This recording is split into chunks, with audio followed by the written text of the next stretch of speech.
I haven't asked you about civics much since the election. Have you all had a chance to look at anything post-election that stands out? Yeah, one of my favorite political stats now, and we're not the only ones to see it. I know Morning Consult, other pollsters have also seen it, but it's that Joe Biden right now is more popular with Americans than Donald Trump ever was in 4 years of his presidency. So already Joe Biden, this whole idea that Joe Biden isn't unifying by not doing Republican things. Actually, he is more unifying as a president than Donald Trump ever was. And I think if he starts delivering, if people get another $1,400 check and other sort of Democratic priorities, I think you're going to see that number continue, if not continue to be up. We still have a very stratified country. And I suspect you're going to see a lot of Republicans happily cash that $1,400 check and still disapprove of Joe Biden and the Democrats. But at least he'll be delivering for all Americans. And we're back to an administration that actually is representing the entire country, even the deplorables, even them, right? Even those people, unlike what we had before where Donald Trump was systematically, consciously trying to screw over New Jersey, New York, California.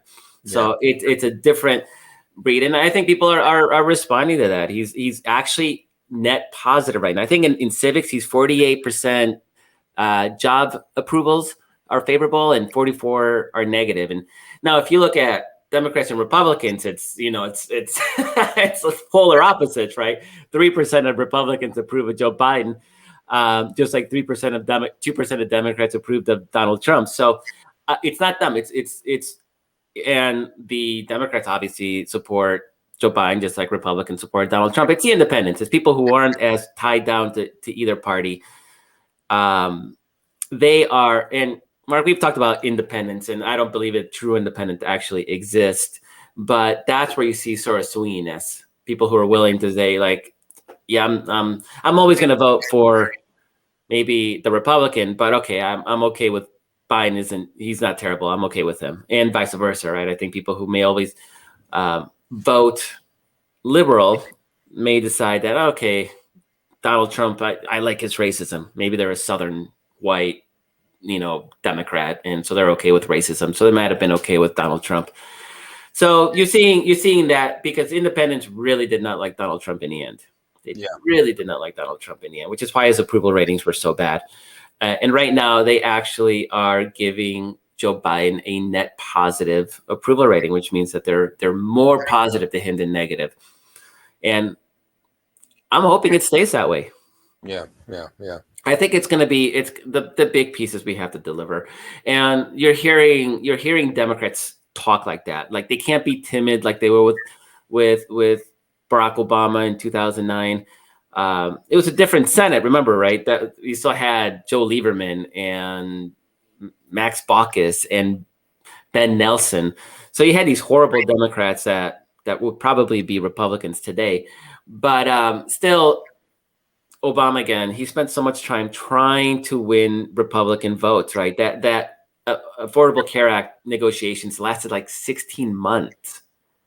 And never in those negotiations that Republicans ever indicate that they were actually going to vote for that thing. They didn't even pretend. Yeah. They didn't even say, they didn't even string Obama along, right? They from the beginning are like, nope. And Obama kept negotiating against himself. Remember that? Like, well, how about this? Well, how about that? Right. Well, I'll give you this. And Republicans, nope. You're not seeing that from Biden. You're not seeing that from the narrow 50-50 Republican or Democratic Senate. And in fact, there are positive signs that there may be real change. I mean, there is a not impossible chance that we may get DC statehood. Yeah. This is a big one. I mean, even what's his face? Joe Manchin, West Virginia conservative Democratic senator. He didn't even rule it out. I know. He hasn't ruled it out. Right. He didn't say he would do it, right? But he didn't rule it out. Yeah. And there is a very, very solid argument to be made that you cannot filibuster a statehood vote. A constitutional argument. The mechanism for statehood is in a different part of the Constitution than we're elected. So if this is a straight up majority vote, that's a way for Democrats to break this logjam, right? This 50-50 mess that we're in. Yeah. Let's get these senators Once and for all. Once and for all. And fix a aberration of democracy. You know, this it shouldn't be what it is, and so fix that, and make the Senate a little bit more equitable. Still, heavily biased towards Republicans, but make it a little bit more equitable. Well, hopefully that'll happen. That'll make my life worthwhile. As you know, no one has spent more time in jail for DC statehood than yours truly. So we will look forward to that. Hopefully that will happen. But so I'm curious, Marcos, the fact that they want to resist impeachment, and now some of them even changing their stories. Even the ones who decried January 6th are now trying to clean that up, say Trump wasn't responsible. So you would have thought some of them would have had some of their own ambition. Have some of these senators just resigned themselves to him being their nominee again? Or are they trying to kiss up to make sure he doesn't form this third party? Probably all of the above. I mean, those are all good reasons to kiss his ring, right? Yeah. I think we talked about this a week or two ago. I don't think there's a third party coming. Like, I don't think Trump has the energy to do it. He definitely doesn't have the money to do it. He doesn't have competent people around him to do it. What's he going to have? He's going to have, who around him? Steve Bannon? I mean, who's going to build? Who's going to make this party that's a competent person? Jared Kushner? I mean, what else is he screwed up enough? I mean, I guess he could waste some more money. I just don't see him having. And in the end, the party would be about Donald Trump and nothing but Donald Trump. And that's not what a political party is. Like, that's what a cult is. Yeah. And so it's hard for me to see how that would happen. Now, the threat, I know that has the Republicans freaked out for sure. And so that's why you have people like Lindsey Graham totally kissing up to Donald Trump. And, we can't have a future Republican Party without Donald Trump. Donald Trump just lost re-election, something incumbent presidents almost never do. He cost him the Senate. He cost him the House. He cost him countless state legislatures. Donald Trump has been terrible for the Republican Party, and it has made them more beholden to a smaller demographic group, right? Old, white, Southern, rural people. Right.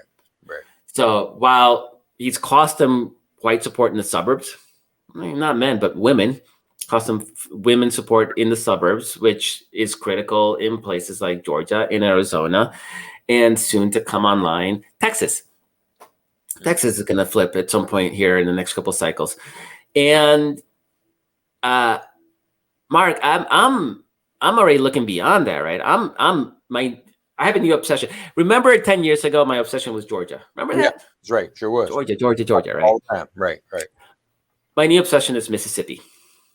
Yeah. Mississippi can flip in the next 12 years. Yeah. Nobody believes it. But by 2030, about 46 to 48% of Mississippi will be non-white. Mm-hmm. Now, the problem with Mississippi politically has been, 90% of white people vote Republican. Right. 90% of white people in Mississippi vote Republican. Mm-hmm. 2, Black people don't vote. Yeah. In Mississippi, they're suppressed. They don't have a reason to, because they're gerrymandered in a way to dilute their vote. The whole story of the South, right? It's right there. Mississippi is the living historical example of Jim Crow racism in action. Yeah. So you have a Black community that hasn't been empowered to vote, and thus hasn't had a reason to vote. And 3, Mississippi lacks a lot of the sort of the urban educated centers like Atlanta, like Houston, like Dallas, that are driving a lot of Democratic growth. So those things that make it a little tough. But Donald Trump only won by 200,000 votes. That's right. So it's by percentage, it's about 15%. It's only 200,000 votes. There are more than 200,000 Black voters in Mississippi that don't vote. It's the same story that we saw in Atlanta, where not Atlanta, Georgia, where Black voters didn't think there was a reason. And it's amazing, Mark. I have so many favorite stats, but we know that Joe Biden only won Georgia by 11,000 votes, right? Only won by 11,000 votes. Right. Reverend Warnock won it by 80,000 votes in a runoff. Once people realized that their vote counts, that they can have a difference, right, and somebody is working to make sure that they're registered and that they turn out and vote, and that they're told that their vote matters and they care about it. Holy crap! Everything changes. Makes all the difference in the world. Yeah. And so we saw it in the Black vote in Georgia. And if you look, there's these maps that show, it's like color-coded maps, right? And they'll show the difference in vote between the general election in Georgia and the runoff election in January. And if you look at the changes, Atlanta looks pretty good. Turnout was up. But where the turnout was just absolutely out of this world? Between the two was Southwest Georgia. That's the rural Black belt, rural Black vote, which even rural Blacks, people don't even know that exists, right? People think Black vote, that's in the cities. Let's go to Atlanta. Let's make sure we target the Black community in Atlanta, right? That was the idea of targeting the Black vote. Georgia has a massive rural Black vote that had never been communicated with. And so Stacey Abrams' group, the New Georgia Project, and other groups really focus on that rural vote. And so they turned out good numbers. But in January, with Warnock on the ballot and the idea that, holy crap, we actually can win a state like Georgia, turnout in that area was just gangbusters. And that was the big difference. The other big difference was that turnout in the Trumpiest districts was down. So this idea that if Trump's not on the ballot, these people won't turn out and vote. There's some good evidence now that may be the case. But I'm more excited about that Black vote just turning out in mass. Right. And so I see that. And then I look over at Mississippi. And unfortunately, we don't have enough white allies in Mississippi right now. But the way that demographics are moving in that state, I mean, we'll be there in about 10 years.